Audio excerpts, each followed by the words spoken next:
32 ദിവസം രാവിലെ 8 മണി. താമരക്കുരുവിക്ക് തട്ടമിട് തങ്കക്കിനാവനി കമ്മലിട് എന്ന പാട്ടും വെച്ച് വീട്ടുകാരെല്ലാം ഡാൻസ് തുടങ്ങി. ഉറക്കച്ചടവിലും കാണാൻ രസമുള്ള ഒരാളേയുള്ളൂ, ശ്രീതു.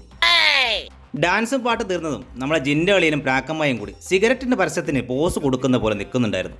സിഗരറ്റും കയ്യിൽ പിടിച്ച് സൂര്യനമസ്കാരം ചെയ്യുന്ന ജിൻഡയെ കണ്ടപ്പോൾ ദിവസവും സിഗരറ്റ് തീക്കാൻ വൈകിക്കരുതേ എന്ന് ബിഗ് ബോസിനോട് അപേക്ഷിക്കുന്ന പോലെ ഉണ്ടായിരുന്നു. ഈ കലാപരിപാടികളൊക്കെ കഴിഞ്ഞപ്പോൾ സിബിന്റെയും ടീമിന്റെയും ഒരു കൾച്ചർ പ്രോഗ്രാം ഉണ്ടായിരുന്നു. ബിഗ് ബോസ് വീടിന്റെയും സാധാരണ ആൾക്കാർ താമസിക്കുന്ന വീടിന്റെയും വൃത്തിയുടെ കാര്യത്തിലുള്ള വ്യത്യാസം ഒരു മൈം പോലെയാണ് അവർ അവതരിപ്പിച്ചത്. ഈ സീസണിലെ അല്ല, ഇതുവരെയുള്ള എല്ലാ സീസണിലെയും വെച്ച് ഒരു അടിപൊളി അവതരണമായിരുന്നു ഈ ടീമിൻ്റെത്.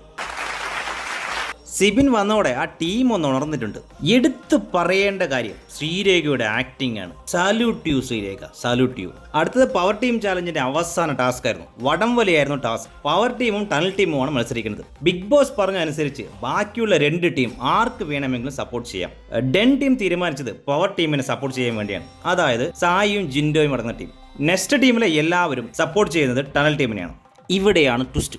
നമ്മളെ ജിൻഡോ മാത്രം ഡെൻ ടീമിൽ നിന്ന് എഴുന്നേറ്റ് നിന്ന് ഞാൻ ടണൽ ടീമിനെ സപ്പോർട്ട് ചെയ്യുന്നു എന്ന് പറഞ്ഞു. പ്രതീക്ഷിക്കാത്ത ഒരു അടിയായിരുന്നു. സായിയുടെ ഗെയിം പ്ലാനും പോയി, ജിൻഡോ അവിടെ ഒരു ഗെയിം ചേഞ്ചർ ആവുകയും ചെയ്തു. അങ്ങനെ വടംവലി മത്സരത്തിൽ നമ്മുടെ ജിൻഡോ ചായൻ സപ്പോർട്ട് ചെയ്ത ടണൽ ടീം വിജയിച്ചു. അടുത്ത പവർ ടീമായി ടണൽ ടീം തിരഞ്ഞെടുക്കപ്പെട്ടു. പിന്നെ കണ്ടത് നമ്മളെ ഗബ്രി ചായനും ജാസ്മിൻ താത്തയായിരുന്നു സംസാരിക്കുന്നു.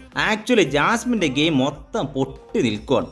അതിന്റെ മെയിൻ കാരണം നമ്മൾ അരിയണാണ്. പുള്ളി പുറത്തെ കാര്യങ്ങളൊക്കെ പോയി പറഞ്ഞില്ലേ, ഗബ്രി വെറുതെ ഞാനാണ് പ്രശ്നമെന്ന്.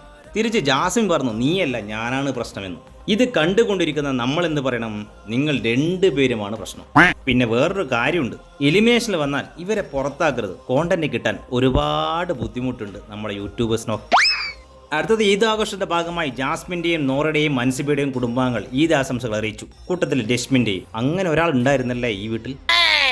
ഇതിൽ ജാസ്മിന്റെ അച്ഛനമ്മയും വന്നപ്പോൾ ജാസ്മിൻ ഒന്ന് കാണായിരുന്നു. ഒരു സന്തോഷമില്ല പാവത്തിന്. അയ്യോ. പിന്നീട് ബിരിയാണി ചലഞ്ചും പിന്നെ കുറെ പ്രോഗ്രാമുകളും ഒക്കെ ആയിരുന്നു. കുറ്റം പറയരുതല്ലോ. ഡാൻസും പാട്ടും ഒക്കെ നല്ലൊരു രസമുള്ള പ്രോഗ്രാം ആയിരുന്നു.